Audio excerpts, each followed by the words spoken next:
नमस्कार, आप देख रहे हैं न्यूज 18 बिहार झारखंड। मैं हूं आपके साथ रुचिकर। आज बुलेटिन की शुरुआत करेंगे प्रयागराज से। खबर सामने आ रही है जहां धनबाद का खूंखार अपराधी ढेर हुआ है। पुलिस एनकाउंटर में इनामी अपराधी ढेर किया गया। आपको बता दें कि आशीष रंजन और छोटू ढेर किया गया।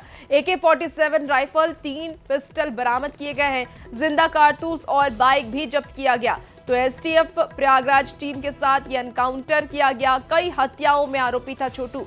बड़ी खबर आपको इस वक्त प्रयागराज से बताएं जहां धनबाद का खूंखार अपराधी ढेर किया गया है और पुलिस एनकाउंटर में इनामी अपराधी ढेर किया गया। आशीष रंजन उर्फ छोटू ढेर किया गया। आपको बता दें कि AK-47 राइफल और 3 पिस्टल भी बरामद हुआ है। साथ ही साथ जिंदा कारतूस और बाइक भी पुलिस ने जब्त किया है। तो पुलिस को एक बड़ी कामयाबी हाथ लगी है। STF प्रयागराज टीम के साथ ये एनकाउंटर किया गया। कई हत्याओं में ये आरोपी था और अब इसे पुलिस ने एनकाउंटर में ढेर कर दिया है। तो पुलिस को बड़ी कामयाबी, STF को बड़ी कामयाबी हाथ लगी है। प्रयागराज से ये बड़ी खबर सामने आ रही है जहां धनबाद का खूंखार अपराधी ढेर किया गया। पुलिस एनकाउंटर में इनामी अपराधी ढेर किया गया। ज्यादा जानकारी के साथ न्यूज 18 संवाददाता संजय गुप्ता हमारे साथ इस वक्त सीधे फोन लाइन पर जुड़ गए हैं। संजय, पुलिस को बड़ी कामयाबी हाथ लगी है, इनामी अपराधी ढेर किया गया है। कितने का इनाम इसके ऊपर था और क्या कुछ अपराध, क्या क्या हत्याएं इसने की थी, क्या जानकारी है? सबसे बड़ी बात है कि आशीष रंजन जो है एक गैंगस्टर और रंगदार के रूप में धनबाद में जाना जा रहा था। ये मुठभेड़ में ढेर हुआ है तो कहीं ना कहीं धनबाद के जो व्यवसायी है वो अब राहत की सांस लेंगे और साथ ही साथ जो धनबाद पुलिस है वह भी राहत की सांस है। बीते दिन भी बरवाडा थाना में शोरूम में बमबाजी को लेकर उसके घर में इश्तेहार चिपकाया गया था। उसके साथ साथ अन्य 2 लोग घरों में भी इश्तेहार चिपकाया गया था। सबसे पहले आशीष रंजन जो है तो सुर्खियों में तब आया जब 23 दिसंबर 2023 को दिसंबर में अमन सिंह की जेल में हत्या की गई थी। उस समय आशीष रंजन ने ऑडियो जारी करके कहा था कि अमन सिंह की हत्या उसने करवाई है और क्योंकि अमन सिंह उसे जो रंगदारी का पैसा था वो नहीं देता था और यही कारण है कि उसने अमन सिंह की हत्या करवाई थी।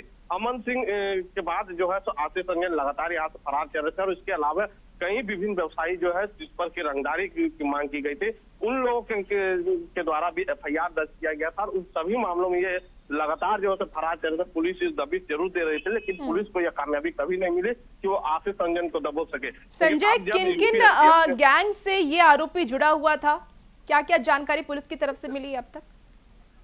बताया जा रहा है कि ये रिंकू सिंह गैंग और आशीष रंजन जो है सब पूरे गैंग चलाते थे और उसके बाद आशीष रंजन के साथ में अमन सिंह यहाँ पर जुड़ा हुआ था और अमन सिंह फिर यहाँ पर जो कोयला व्यवसायी थे, ठेकेदार थे, रेलवे से जुड़े हुए लोग थे, उनसे रंगदारी मांगते थे। लेकिन जब उन दोनों में तलखी बढ़ी तो उसके बाद अमन सिंह की भी हत्या करा दी गई। इसके अलावा कई व्यवसायियों के घरों में जहां की रंगदारी नहीं देने पर बमबाजी की भी घटना करवाने का आरोप है और उन सभी मामलों में ये जो है तो आरोपी थे और सभी मामलों में ये फरार चल रहे थे। लेकिन पुलिस जब भी इसे पकड़ने का प्रयास करती थी तो पुलिस को चकमा देकर ये रहते था और यही कारण है कि पुलिस इसे कभी अपने गिरफ्त में नहीं ले पाई। अब जब यूपी में इसकी ढेर हुई है तो अब पुलिस भी उन सभी मामलों को खंगालेगी और उसके अलावा यूपी पुलिस से ही और तहकीकात करेंगे क्या आशीष रंजन से कितने लोग जुड़े हुए थे या उनके गिरोह में और कौन से धनबाद में नेटवर्क है। बिल्कुल बिल्कुल, बहुत शुक्रिया संजय तमाम जानकारी के लिए।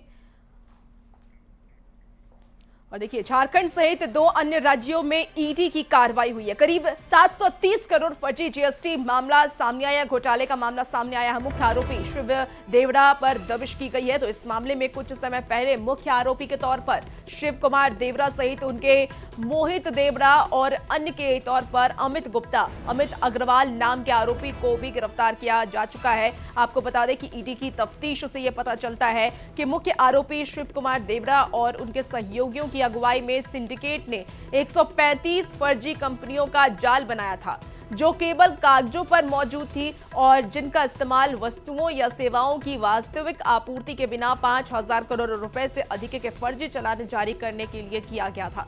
तो इस वक्त आपको ये खबर बता रहे हैं जहां ईडी की दबिश हुई है। सर्च ऑपरेशन ईडी की तरफ से चलाया गया और झारखंड में ये सर्च ऑपरेशन चलाया गया है जहां बहुत बड़ा खुलासा सामने आया। के द्वारा आज कई जगहों पर एक साथ रेड कंडक्ट की जा रही है। राजधानी रांची में भी इस वक्त हम खड़े हैं। रांची के PP कंपाउंड इलाके में देख सकते हैं जो कृष्णा अपार्टमेंट है, इसके 4थे माले के में एक फ्लैट जो कि क्रिट ठक्कर का बताया जा रहा है, उस फ्लैट में इस वक्त छापेमारी जो है वो ईडी के अधिकारियों के द्वारा की जा रही है। क्रिट ठक्कर एक व्यवसायी हैं और कहा जाए तो मनी लॉन्ड्रिंग को लेकर ईडी के अधिकारियों के द्वारा ये दबिश इस वक्त यहाँ पर दी जा रही है। सुरक्षा के लिहाज से जो सीआरपीएफ के जवान हैं वो भी यहाँ पर मुस्तैद हैं ताकि कोई भी अंदर आ जा ना सके, इसे देखने के लिए और तमाम तरह की आपात स्थितियों से निपटने के लिए सुरक्षा व्यवस्था चाक चौबंद है। फिलहाल ईडी के अधिकारियों के द्वारा फ्लैट में पहुंचकर तमाम डिजिटल गैजेट्स और तमाम दस्तावेजों को खंगाला जा रहा है और यहाँ से कुछ जानकारियाँ भी मिलने की जो ईडी के अधिकारियों को वो मिल रही है। अब देखना होगा कि इस मामले में किस तरह से ईडी के अधिकारियों के द्वारा जांच की जाती है और क्या कुछ जो बरामदगी है यहाँ से क्रिट ठक्कर के आवाज़ से वो मिल पाती है, ताकि किस तरह से ये मनी लॉन्ड्रिंग की गई और किस तरह से जो है अवैध कमाई की गई, इसका पूरा ब्यौरा जो है वो मिल सकता है। पूरे मामले में अब ईडी के अधिकारियों के द्वारा सुबह से रेड की जा रही है। अब देखना होगा कि ये रेड कब तक चलती है और किस तरह से इस पूरे छापेमारी को लेकर जो जानकारियां मिलती हैं वो क्या कुछ ईडी के लिए मददगार साबित होती हैं। कैमरामैन प्रभाकर के साथ ओम प्रकाश, न्यूज़ 18 रांची। और देखिए ज्यादा जानकारी के साथ न्यूज़ 18 संवाददाता ओम प्रकाश इस वक्त सीधे हमारे साथ लाइव जुड़ गए हैं। सीधे ओम प्रकाश के पास चलेंगे। ओम प्रकाश, फर्जी जीएसटी को लेकर के ये पूरा मामला सामने आया जिसके बाद ईडी की तरफ से दबिश दी गई है। कितने ठिकानों पर अब तक ईडी की तरफ से दबिश दी गई है और क्या क्या सबूत ईडी के हाथ लगे हैं, क्या जानकारी अपडेट क्या है? जी बिल्कुल, बता दें कि जो जीएसटी घोटाले को लेकर ये पूरा जो ईडी का रेड है वो कंडक्ट किया गया है। न सिर्फ झारखंड बल्कि पश्चिम बंगाल और महाराष्ट्र में ये ईडी के अधिकारियों के द्वारा जो है वो दबिश दी जा रही है। खासतौर से बात करें तो 700 से ज़्यादा करोड़ का ये पूरा मामला है। इस पूरे मामले को लेकर ये दबिश जो है इस वक्त दी जा रही है। बता दें कि शेल कंपनियां बनाकर ये पूरा घोटाला जो है वो किया गया था। ये शेल कंपनियां महज कागजों पर ही उकेरी गई थी, इसका धरातल पर कहीं से कोई लेना देना ही नहीं था और इस पूरे सिंडिकेट को ऑपरेट करने के पीछे जो बीते दिनों गिरफ्तारी हुई थी वो उसे मास्टरमाइंड बताया जा रहा है। जो कि इसके साथ ही बता दें कि जो शिव कुमार देवड़ा जो कि इस पूरे गिरोह का मास्टरमाइंड है उसे पूर्व में गिरफ्तार किया गया था और इस पूरे मामले का राज जो उस वक्त जीएसटी के द्वारा ईडी के द्वारा जो रेड कंडक्ट की गई थी उसे लेकर अंजाम दिया गया था। खासतौर से बात करें तो इसमें विक्की भलोटिया उर्फ जो अमित अग्रवाल है उसका नाम भी सामने आया था और उसे भी गिरफ्तार किया गया था।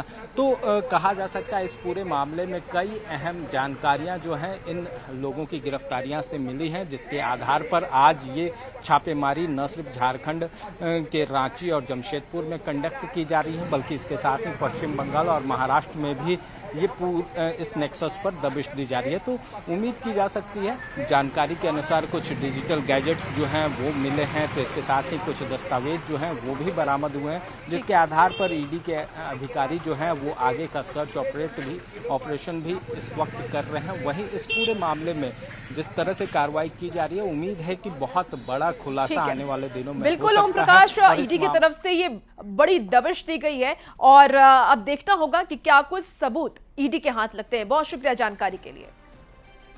और देखिए जमशेदपुर में भी ईडी की दबिश हुई है। कारोबारी ज्ञान जायसवाल के घर छापेमारी की गई है। मनी लॉन्ड्रिंग को लेकर के घर ऑफिस में छापेमारी की गई। पहले भी जीएसटी घोटाला में ये जेल जा चुके हैं। 1800 करोड़ का था जीएसटी घोटाला, तो 3 ऑफिस में ईडी एक साथ छापेमारी कर रही है।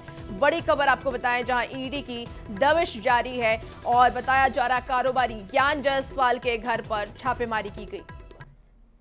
जमशेदपुर में एक बार फिर ईडी की दबिश देखने को मिल रही है और मनी लॉन्ड्रिंग मामले में जमशेदपुर के एक बड़े व्यापारी ज्ञान जायसवाल के आवास पर ईडी की 6 सदस्यीय टीम ये गाड़ी से आई हुई है और उनके आवास जो ये फ्लैट है 3रा तल्ला उसी पर ये कार्रवाई हो रही है।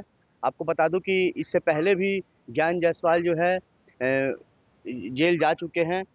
18% जीएसटी चोरी मामले को लेकर जो है उस पर 18 करोड़ के जो ये गबन था उसमें इनको जेल भेजा जा चुका है और इसके बाद फिर एक बार ईडी की दबिश जो है वो की जा रही है। आप देख सकते हैं कि सीआरपीएफ की टीम यहाँ पर मौजूद है और पूरे उनके आवास पर जितने भी कागजात है, जो भी लैपटॉप है या सामान है, वो पूरी तरह से जब्त करके पूरी तरह से जांच की जा रही है। 6 सदस्यीय टीम है और देखिए उनके आवास पे जो आने जाने के लोग हैं उनको रोक दिया गया है साफ तौर पर। मनी लॉन्ड्रिंग के मामले को लेकर एक बार फिर ज्ञान जायसवाल जो है जमशेदपुर नहीं सरायकेला में भी इनका बड़ा उद्योग है उनको लेकर ये पूरी तरह से ये कार्रवाई हो रही है। हालांकि जो भी लोग इनके आवास पर जा रहे हैं उनको रोक दिया जा रहा है और ये सुबह से ही जो है 6 सदस्यीय टीम ईडी की कार्रवाई कर रही है। बता दूं कि बिष्टुपुर के साथ साथ उनके कदमा में जो आवास है, बिष्टुपुर में आवास है और कार्यालय, तीनों जगहों पर एक साथ जो है ईडी की दबिश बनी हुई है और जितने भी कागजात है, लैपटॉप है, मोबाइल है, वो जब्त कर लिए गए हैं और लगातार इस ईडी की कार्रवाई जो है वो दबिश बनी हुई है। मगर अब सभी की निगराहें बनी हुई कि क्या कार्रवाई में क्या कुछ निकल कर आता है सामने। न्यूज़ 18 के लिए जमशेदपुर से आशीष कुमार तिवारी। और ज्यादा जानकारी के साथ न्यूज 18 संवाददाता आशीष इस वक्त सीधे हमारे साथ फोन लाइन पर जुड़ गए हैं। आशीष, ईडी की बड़ी कार्रवाई हुई है, ज्ञान जायसवाल के घर पर छापेमारी की गई है, क्योंकि देखिए पहले भी ये फर्जी जीएसटी के मामले में जेल जा चुके हैं, तो इस बार क्या इनकी भूमिका रही है? 1800 करोड़ जो छापे ये हुई है, गबन हुआ, उसको लेकर के। जी बता दूं कि ज्ञान जायसवाल जमशेदपुर ही नहीं सरायकेला के भी एक बड़े उद्योगपति है और इनको जीएसटी विभाग द्वारा 18% जो घोटाला मामला था शेयर का, जीएसटी का, उस पर इनको कलकत्ता से गिरफ्तार करके इनको जेल भेजा गया था और इसमें कुल 6 लोगों की गिरफ्तारी हुई थी। हालांकि इनके बाद आज जो है सुबह ही ईडी की टीम जो है उनके आवास में, बिष्टुपुर आवास कदमा और सरायकेला में जो इनका आदितपुर में कंपनी है, वहां पर ईडी की तबिश जो है वो देखने को मिल रही है और लगातार जो है अब इस कार्रवाई के बाद जमशेदपुर के तमाम जो व्यापारी है उनमें भी हड़कंप देखने को मिल रहा है। मगर ज्ञान जायसवाल जो है बड़ा उद्योगपति है और इनको एक बार जेल भेजा गया था 18% जीएसटी घोटाला मामले में, मगर एक बार फिर मनी लॉन्ड्रिंग में भी इनका नाम सामने आ रहा है। तो कहीं ना कहीं इनका जो एक आशीष, क्या जानकारी है? ज्ञान जायसवाल का किस चीज का व्यवसाय है, क्या कोई जानकारी मिली है? जी बता दूं कि इनका आदितपुर में एक बड़ा कंपनी है जो टाटा के छोटे छोटे जो पार्ट्स बनते हैं उनका एक कंपनी है। साथ ही साथ कई बड़े व्यापार है और इन पर कई गंभीर आरोप भी लग चुके हैं कि ये फर्जी तरीके से कई कंपनियां के कागजात दिखाकर ये 18% का करोड़ों का घोटाला किए थे, जिसके बाद इनको जेल भेजा गया था। मगर एक बार फिर मनी लॉन्ड्रिंग में भी इनका नाम आ रहा है, तो कहीं ना कहीं एक बड़े मामले का खुलासा हो सकता है। फिलहाल अभी 6 सदस्यीय टीम जो है उनके आवास पर उनसे पूछताछ कर रही है। उनके परिवार के लोगों जो घर में है उनको भी घर में बंद कर दिया गया है। जितने भी मोबाइल लैपटॉप है वो जब्त कर लिए गए हैं। हालांकि जिस तरह सूत्रों के मुताबिक सामने आ रहे हैं कि कई कागजात जो है, अहम कागजात भी बरामद हुए हैं। हालांकि अभी सभी की निगाहें टिकी हुई है कि क्या कुछ कार्रवाई में निकलता है सामने। आशीष, क्या झारखंड में कारोबारी और अफसरों पर जिस तरीके से गाज गिर रही है, समझा जाए कि अफसरों की मिली भगत से सिंडिकेट और फल फूल रहा है? जी, इस तरह जिस तरह अभी कार्रवाई हो रही है, जीएसटी की कार्रवाई हो या ईडी की कार्रवाई हो, इससे साफ तौर पर पता चल रहा है कि लगातार जो है झारखंड में बड़े पैमाने में है जो घोटाले किए जा रहे हैं और लाखों नहीं करोड़ों अरबों की घोटाले की जा रही है और गिरफ्तारी हो रही है। उसके बाद कहीं ना कहीं इस पर अब जो है जीरो टोल टैक्स के तहत जो है कार्रवाई की जा रही है। अब जो भी घोटाले हो रहे हैं उस पर जीएसटी की विभाग की भी मदद ली जा रही है के द्वारा और लगातार कार्रवाई हो रही है। ठीक है आशीष, आप नजर बना के रखिए और अपडेट आपसे लेंगे। बहुत शुक्रिया जानकारी के लिए। देखिए, धनबाद में ईडी की टीम ने दबिश दी है और धनबाद के अपनों घर सोसाइटी और झरिया में ईडी ने दबिश दी है। देखिए, अमित अग्रवाल नाम के व्यवसायी के घर पर भी ईडी की दबिश हुई है। जीएसटी पेपर के माध्यम से बड़ा घोटाला मामला सामने आया है। विभिन्न कंपनी कागजों में बनाकर किया जा रहा था ये हेराफेरी। तो बड़ी खबर, जहां ईडी की दबिश लगातार झारखंड में जारी है, अलग अलग जगहों पर ईडी की दबिश दी जा रही है। धनबाद से आपको ये खबर बता रहे हैं, जहां धनबाद के अपनों घर सोसाइटी और झरिया में ईडी ने दबिश दी है। अमित अग्रवाल नाम के व्यवसायी के घर पर दबिश दी गई है। जीएसटी पेपर के माध्यम से बड़ा घोटाला मामला सामने आया, जहां विभिन्न कंपनी कागजों में बना करके ये किया जा रहा था हेरा फेरी, और इसी को लेकर के ईडी की तरफ से दबिश दी गई। और अगस्त के अंत में हो सकता है मानसून सत्र, तो गुरुजी के निधन के बाद किया गया था ये स्थगित। आपको बता दें कि अनुपूरक बजट पास कराने की जरूरत है। अगस्त के अंत तक हो सकती है ये बैठक। 1 से 7 अगस्त तक बुलाया गया था मानसून सत्र। तो ये सबसे छोटा मानसून सत्र था, लेकिन इसी बीच में क्योंकि हेमंत सोरेन के पिता शिबू सोरेन का निधन हो गया और इसीलिए इस सत्र को स्थगित कर दिया गया। अब जो जानकारी सामने आ रही है, अगस्त के अंत में हो सकता है मानसून सत्र।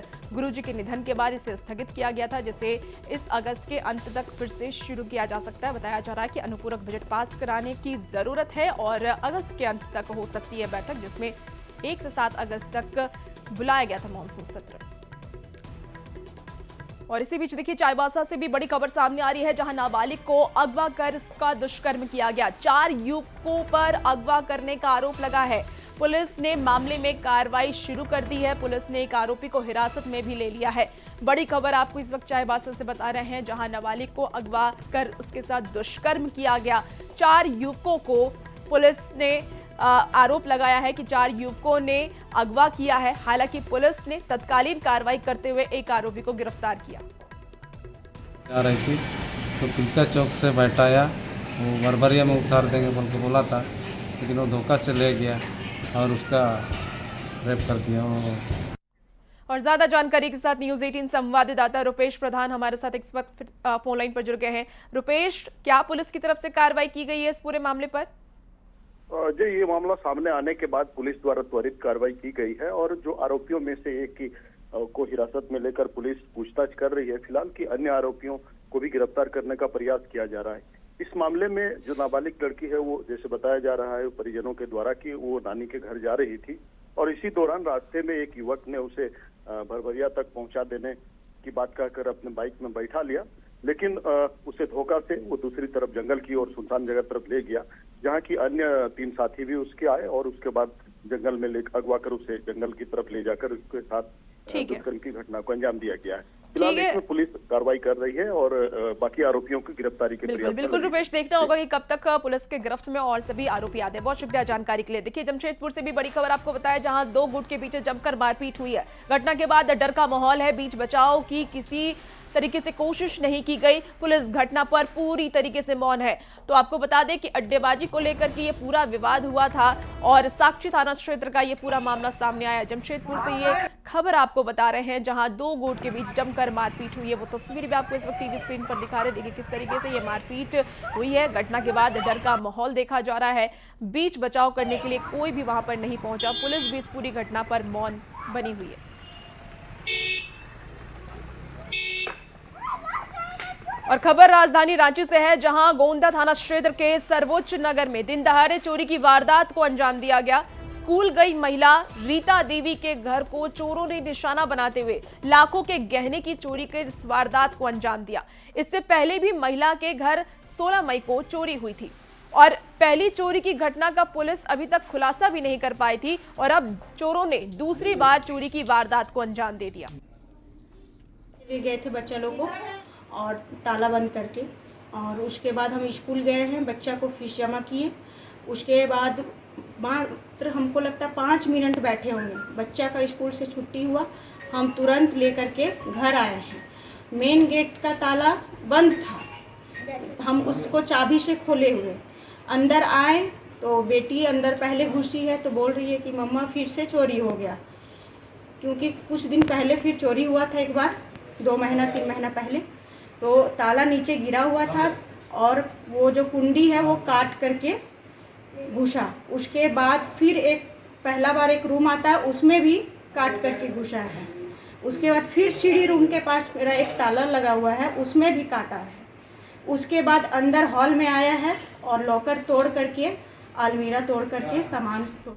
और फिलहाल इस बुलेटिन में इतना ही। खबरों का सिलसिला न्यूज 18 बिहार झारखंड पर जारी है। बने रहिए आप न्यूज 18 के साथ।